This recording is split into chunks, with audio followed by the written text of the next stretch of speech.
Welcome to ಜಿಸೈನ್ friends. ನನಗೆ ಇವತ್ತೊಂದು 2 ಮಾಂಗಲ್ಯ ಚೈನ್ ಆರ್ಡರ್ ಬಂದಿದೆ, ಒಂದು ಟೀಕಾ ಆರ್ಡರ್ ಬಂದಿದೆ, ಮತ್ತೆ ಒಂದು ಫ್ಲವರ್ಸ್ ಒಂದು ಜೊತೆ ಆರ್ಡರ್ ಬಂದಿದೆ. ಇದು ಬಂದು ಕಸ್ಟಮರ್ ಬಂದು ತುಂಬಾ ದಿನ ಆಯ್ತು ಕೊಟ್ಟು, ಯಾಕಂದ್ರೆ ಸ್ವಲ್ಪ ಲೇಟ್ ಆಯ್ತು ಇದು. ಯಾಕಂದ್ರೆ ಡಿಸೈನ್ ಅವ್ರ ಕಸ್ಟಮರ್ ಹೇಳಿದ್ದೊಂದು ಮತ್ತೆ ಚೇಂಜ್ ಆಯ್ತು, ಸ್ವಲ್ಪ ಚೇಂಜಸ್ ಆಯ್ತು, ಹಂಗಾಗಿ ಇದು ಸ್ವಲ್ಪ ಲೇಟ್ ಆಯ್ತು. ಮತ್ತೆ ಟೀಕಾ ಬಂದು ಆರ್ಡರ್ ಮಾಡಿದ್ದಾರೆ. ಟೀಕಾ ಬಂದ್ಬಿಟ್ಟು ಇದು ಬಂದು 37 ಗ್ರಾಮ್ಗೆ ಆರ್ಡರ್ ಆಗಿದೆ. ಇದು ಏನಂದ್ರೆ ಟೀಕಾ ರೆಡಿ, ಪೆಂಡೆಂಟ್ ರೆಡಿ ಆಗಿದೆ, ಸರ ಮಾತ್ರ ಬರಬೇಕು. ಚೈನ್ ಬರುತ್ತಲ್ಲ, ಚೈನ್ ಒಂದು ಮಾತ್ರ ರೆಡಿ ಆಗಿ ಬರಬೇಕು. ಇದು ಕೊಯಂಬತ್ತೂರು ಕೊಟ್ಟಿದ್ದೀನಿ, ಹಂಗಾಗಿ ಸ್ವಲ್ಪ ಲೇಟ್ ಆಗ್ತಿದೆ. ಇದು ಮಾತ್ರ ನಮ್ಮೂರಲ್ಲೇ ರೆಡಿ ಆಗಿದೆ, ಚಿಂತಾಮಣಿಯಲ್ಲಿ. ಎಲ್ಲ ವರ್ಕ್ ಎಲ್ಲ ಫಿನಿಶ್ ಆಗಿದೆ. ಇದು ಡೆಲಿವರಿ ಕೊಡಬೇಕಷ್ಟೇ. 1-2 ದಿನದಲ್ಲಿ ಇದನ್ನು ಡೆಲಿವರಿ ಕೊಡ್ತೀನಿ. ಇದು ತೂಕ ಬಂದು 37 ಗ್ರಾಮ್. ಈ ಫ್ಲವರ್ಸ್ ಬಂದ್ಬಿಟ್ಟು 4 ಗ್ರಾಮ್ ತೂಕ ಆಗಿದೆ. ಮತ್ತೆ ಮಾಂಗಲ್ಯ ಚೈನ್ ಬಂದು ಒಂದೊಂದು 40 ಗ್ರಾಮಲ್ಲಿ ಆರ್ಡರ್ ಮಾಡಿದ್ದಾರೆ ಕಸ್ಟಮರ್. ಒಂದು ಬಂದು KR-ಪುರದಿಂದ ಆರ್ಡರ್ ಮಾಡಿದ್ದಾರೆ, ಇನ್ನೊಂದು ಬಂದ್ಬಿಟ್ಟು ಚಿಂತಾಮಣಿ ನಮ್ಮೂರಿಂದಾನೇ ಆರ್ಡರ್ ಮಾಡಿದ್ದಾರೆ. ಇದು ಎರಡೂ ಒಂದೇ ಡಿಸೈನ್ ಆಗಿದೆ, ಎರಡೂ ಕೂಡ 40 ಗ್ರಾಮ್ ತೂಕ ಇದೆ.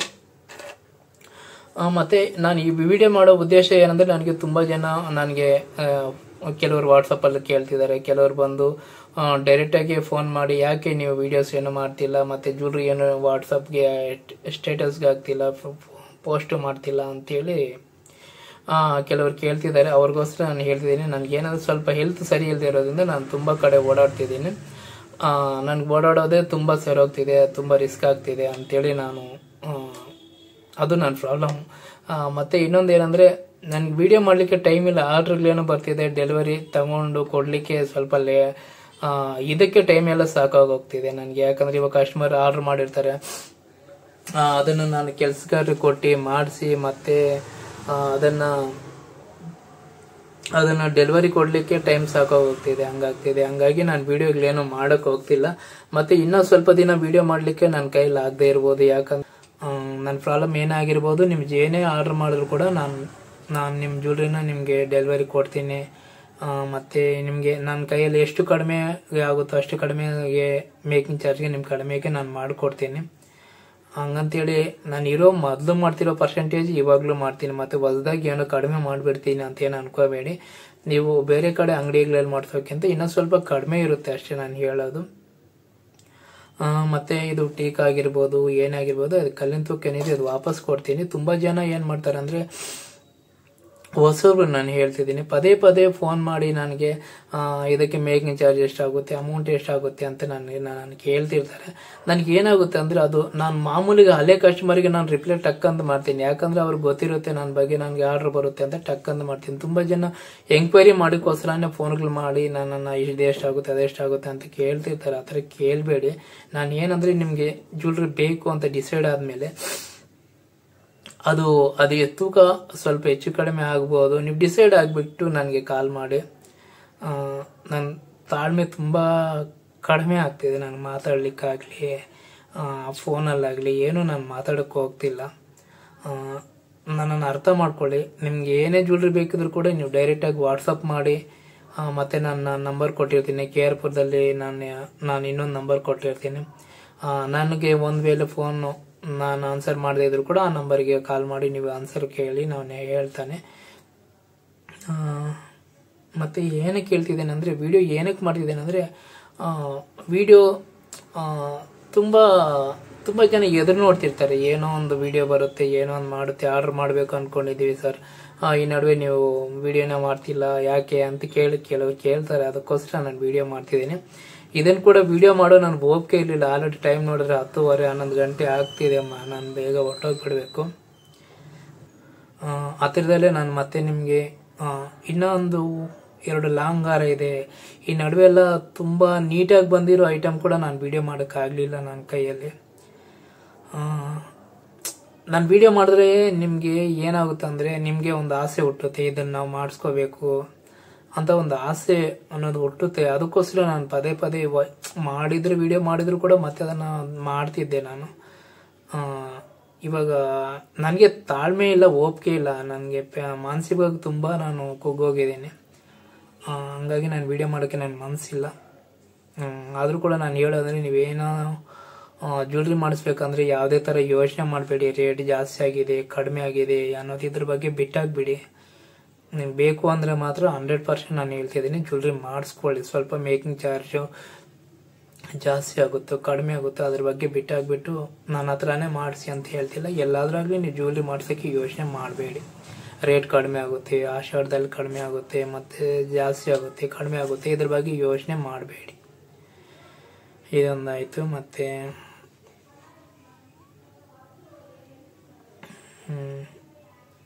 ಇದಕ್ಕಿಂತ ಮುಖ್ಯವಾಗಿ ನಾನು ಎಲ್ರಿಗೂ ಹೇಳೋದಂದರೆ, ನಮ್ಮ ಕಷ್ಟಕ್ಕೆ ಬರೋದು ಚಿನ್ನನೇ. ಟಕ್ಕಂತ ನೀವು ಏನ್ರ ಮೇಲೆ ಇನ್ವೆಸ್ಟ್ ಮಾಡಿದ್ರು ಕೂಡ ನಿಮಗೆ ಬೇಗ ಒಂದು ವೇಳೆ ನೀವು ಇವಾಗ ನಾನು ಎಕ್ಸಾಂಪಲ್ ಹೇಳ್ತೀನಿ, ಇವಾಗ ಇವರು ಟೀಕಾ ಅಂತ ತಗೊಳ್ತಿದ್ದಾರೆ ಇವ್ರು ಬೇಗ ಅಂತ ತಿಳ್ಕೊಳ್ಳಿ. ಇದು ಒಂದು 37 ಗ್ರಾಮ್ ಅಂದರೆ ಸುಮಾರು ಒಂದು 2.5 ಲಕ್ಷ ಅಂದ್ಕೊಳ್ಳಿ. ಇದ್ರ ಮೇಲೆ ಅವ್ರು ಇನ್ವೆಸ್ಟ್ ಮಾಡ್ತಿದ್ದಾರೆ. ಅವ್ರಿಗೆ ಏನಾದರೂ ಕಷ್ಟ ಬಂದರೆ ಇಲ್ಲ ಕಷ್ಟ ಆದರೂ ಸುಖ ಆದರೂ ಏನಕ್ಕಾದ್ರೆ ಅವ್ರಿಗೆ ಟಕ್ಕಂತ ಹೆಲ್ಪ್ ಆಗೋದು ಚಿನ್ನ ಮಾತ್ರ. ಹಂಗಾಗಿ ಚಿನ್ನದ ಮೇಲೆ ಇನ್ವೆಸ್ಟ್ ಮಾಡಿ ಅಂತ ನಾನು ಹೇಳ್ತಿದ್ದೀನಿ. ಮತ್ತೆ ಇನ್ನೊಂದು ಏನಂದ್ರೆ, ನನ್ನ ಸಲಹೆ ಏನಂದ್ರೆ, ಎಲ್ಲರೂ ಕೂಡ ಇನ್ಸೂರೆನ್ಸ್ ಪಾಲಿಸಿ ಅನ್ನೋದು ಕಂಪಲ್ಸರಿ ಮಾಡಿಸ್ಕೊಳ್ಳಿ ಹೆಲ್ತ್ ಬಗ್ಗೆ. ಯಾಕಂದ್ರೆ ಒಂದು ವರ್ಷಕ್ಕೆ ಒಂದು 25,000 ಹಂಗೆ ಆಗ್ಬೋದು ಅಷ್ಟೇ. ಆದ್ರಿಂದ ಎಲ್ಲರೂ ಕೂಡ ಇನ್ಸೂರೆನ್ಸ್ ಮಾಡಿಸ್ಕೊಳ್ಳಿ, ಇದು ನನ್ನ ಸಲಹೆ. ಯಾಕಂದ್ರೆ ನಮ್ಮ ಕಷ್ಟ ಬಂದಾಗ ಎಲ್ಲೋ ಓಡೋಗಿ ನೆಮ್ಮದಿಯಾಗಿ ಇರ್ಬೇಕಂದ್ರೆ ನೀವು ಇನ್ಸೂರೆನ್ಸ್ ಮಾಡಿಸ್ಕೊಂಡಿರೋ ಹೆಲ್ತ್ ಇನ್ಸೂರೆನ್ಸ್ ಒಂದು ಕಂಪಲ್ಸರಿ. ಅದು ಯಾವುದೇ ಆಗಿರ್ಬೋದು, ನನಗೆ ಗೊತ್ತಿಲ್ಲ ಇನ್ಸೂರೆನ್ಸ್ ಬಗ್ಗೆ ಏನೂ ನನಗೆ ಗೊತ್ತಿಲ್ಲ. ಆದರೆ ನೀವು ಮಾಡಿಸ್ಕೊಂಡಿದ್ರೆ ನಿಮಗೆ ತುಂಬ ಅನುಕೂಲ ಆಗುತ್ತೆ. ಜ್ಯುವೆಲ್ರಿ ತಗೊಳ್ಳೋದಕ್ಕಿಂತ ಮುಂಚಿತವಾಗಿ ನಾನು ಹೇಳೋದ್ರೆ ನೀವು ಇನ್ಸೂರೆನ್ಸ್ ಮಾಡಿಸ್ಕೊಳ್ಳಿ. ನಿಮ್ಮ ಮಕ್ಕಳಿಗೆ ಬರ್ತ್ಡೇ ಬಂದರೆ ಫಂಕ್ಷನ್ಗಳು ಮಾಡೋದು, ಇಲ್ಲ ನೀವು ಏನೋ ಒಂದು ಫಂಕ್ಷನ್ಗಳು ಮಾಡ್ತಿತ್ತು, ಆ ಫಂಕ್ಷನ್ ಮಾಡದಿದ್ರೂ ಪರವಾಗಿಲ್ಲ, ಆಯಿತಾ. ಎಲ್ಲರೂ ಕೂಡ ಒಂದು ಇನ್ಸೂರೆನ್ಸ್ ಪಾಲಿಸಿ ಅನ್ನೋದು ಕಂಪಲ್ಸರಿ ಮಾಡಿಸ್ಕೊಳ್ಳಿ, ಮತ್ತೆ ಜ್ಯುವೆಲ್ರಿ ತಗೊಳ್ಳಿ, ಆಯಿತಾ. ಇನ್ಸೂರೆನ್ಸ್ ಪಾಲಿಸಿ ಕಟ್ತಿದ್ದೀರಾ, ಎಕ್ಸಾಂಪಲ್ ಒಂದು ಮನೇಲಿ ಒಂದು 4 ಜನ ಇದ್ರೆ 4 ಜನಕ್ಕೆ ಸೇರಿ ಒಂದು 25,000 ಹಂಗೆ ಇನ್ಸೂರೆನ್ಸ್ ಬರ್ಬೋದು ಅಷ್ಟೇ, ಲೈಫ್ ಇನ್ಸೂರೆನ್ಸ್ ಹೆಲ್ತ್ ಬಗ್ಗೆ. ಅದು ತಗೊಳ್ಳಿ. ಮತ್ತೆ ಅದಾದ್ಮೇಲೆ ಮತ್ತೆ ಚಿನ್ನ ತಗೊಳ್ಳಿ.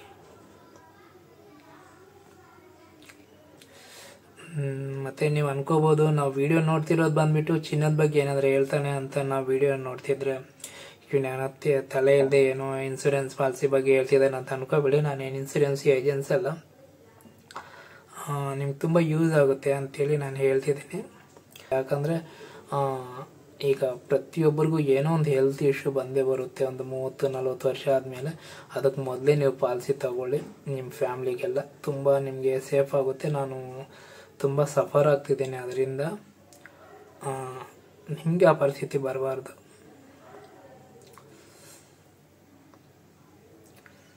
ಅಷ್ಟೇ. ಏನು ಹೇಳಕ್ಕೆ ಹೊರಟಿದ್ದೀನಿ ಅಂದರೆ, ಈಗ ಕೆಲವು ಕಾರಣಗಳಿಂದ ಕೆಲವು ಐಟಮ್ ರಿಜೆಕ್ಟ್ ಆಗ್ತಿವೆ.